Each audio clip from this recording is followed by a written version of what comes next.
ଧୀରେ ଆସ ନା କହିଲେ ଜୟ ଜଗନ୍ନାଥ। ପ୍ରିୟତମା ସାହୁ, ନାଉଗାଁ, ଜଗତସିଂହପୁର ଜିଲ୍ଲା, ନାଉଗାଁ ବ୍ଲକ। କ'ଣ ଅନୁଭୂତି ଅଛି? ମୋର ଅନୁଭୂତି ତ ବହୁତ ଅଛି, କିନ୍ତୁ ଦୁଇଟା ଅନୁଭୂତି କହିବାକୁ ଯାଉଛି। ମୋର ମେଡ଼ିକାଲର ଅପରେସନ୍ ଯେଉଁଦିନ ହେବ, ସେଦିନ ମୁଁ ଡକ୍ଟର ମନା କରିଦେଲେ, ନିଶ୍ୱାସ ଚାଲିଲାନି, ନିଶ୍ୱାସ ବନ୍ଦ ହୋଇଗଲା। ସେଇ ଅପରେସନ୍ ରୁମ୍ରେ ଜଗନ୍ନାଥଙ୍କ ଫଟୋ ରହିଥିଲା। ମୁଁ ତାଙ୍କୁ ଅନେଇ କହିଲି, ମୁଁ କହିଲି ପ୍ରଭୁ, ମୋର କ'ଣ ନିଶ୍ୱାସ ବନ୍ଦ ହୋଇଗଲା, କେମିତି କ'ଣ ଅପରେସନ୍ ହେବ?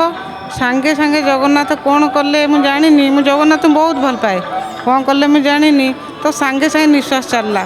ଗୋଡ଼ ମୋର ଗୋଟିଏ ଗୋଡ଼ କଟା ହେଲା, ଅପରେସନ୍ ଠିକ୍ ଠାକ୍ ହୋଇଗଲା, ଘଣ୍ଟାକ ଭିତରେ ଅପରେସନ୍ ହୋଇଗଲା।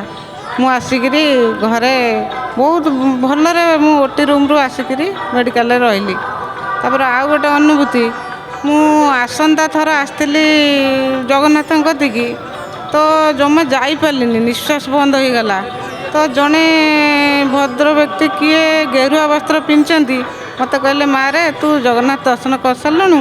ମୁଁ କହିଲି ନାଇଁ କରିନି। ନା ଆସେ ଯିବୁ ଭିତରକୁ। ମୁଁ କହିଲି ମୁଁ ତ ଯାଇପାରିବିନି, କେମିତି ଯିବି? ନା ମୁଁ ତ କହିଲି ଆସେ। ତା ଭିତରକୁ ନେଲେ, ମୋ ଶୋଷ ହେଉଥିଲା, ପାଣି ଟୋପେ ଦେଲେ ପିଇଦେଲି।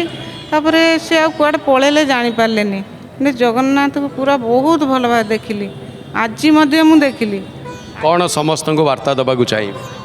ସମସ୍ତେ ଜୟ ଜଗନ୍ନାଥ ଟିଭି ଦେଖନ୍ତୁ, ଜଗନ୍ନାଥଙ୍କୁ ଭରସା ରଖନ୍ତୁ, ସେ ସମସ୍ତଙ୍କ ପାଇଁ ଅଛି, ସେ ସମସ୍ତଙ୍କ ପାଇଁ ସବୁବେଳେ ଡାକିଲେ ସେ ଶୁଣିବେ। ଆପଣ ଦେଖନ୍ତି ଜୟ ଜଗନ୍ନାଥ ଟିଭି ଦେଖନ୍ତି? ମୁଁ ସବୁଦିନ ଦେଖେ, ସକାଳ ଦ୍ୱାର ଖୋଲା ଠାରୁ ଆମର ପତିତପାବନ ବାନା ଯେଉଁ ସନ୍ଧ୍ୟାବେଳେ ଯେଉଁଟାକ ଲାଗେ, ସେଇଟା ସବୁବେଳେ ଦେଖେ। ଅନୁଭୂତି ଚ୍ୟାନେଲ୍ ସବୁବେଳେ ଦେଖେ। ଆଉ ବହୁତ ଧନ୍ୟବାଦ।